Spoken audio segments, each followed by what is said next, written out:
Great peace to you all. Getting ready to do some sweeping, some cleaning up the walls, um, some daily farming things, keeping the homestead up.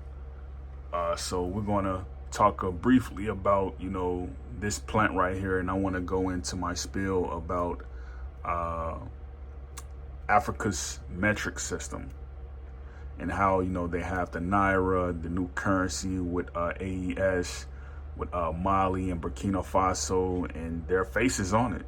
They have their own currencies where their faces are on their own currency.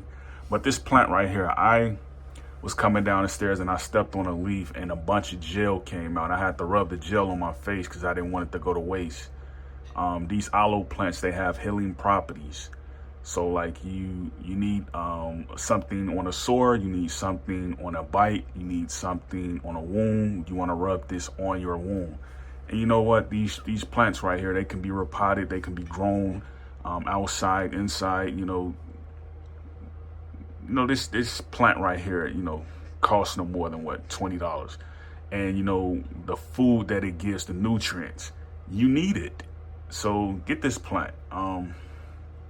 But what I want to talk about, when you look at Africa, right, and you go into their grocery stores, a guy just mentioned this to me, a guy who lives in Detroit. He was like, he's a European guy. He was like, and no Democrat is in sight. He was talking about the fact that how Africa has their own government and how they're running it, because that's a post that I made, and he responded to it.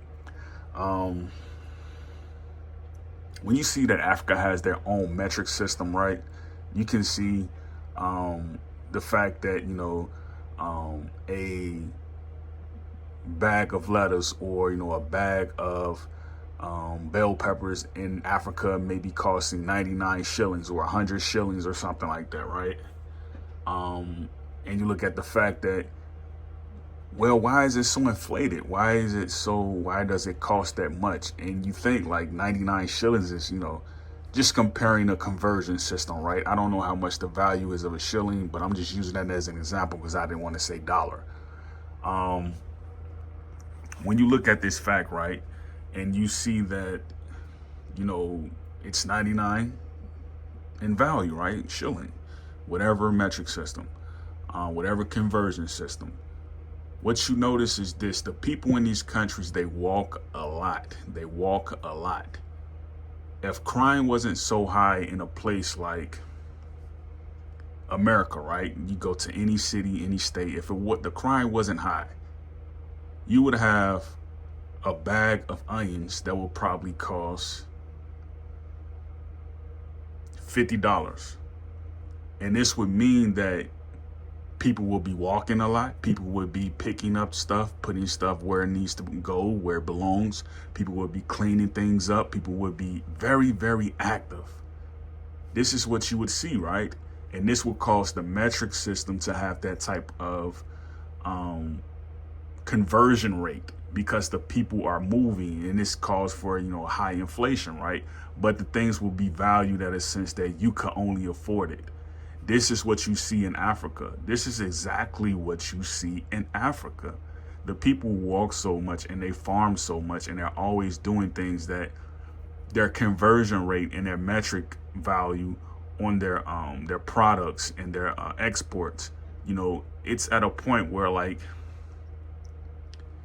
certain countries, they don't need them per se, you know what I mean? But it's just a force of, where you have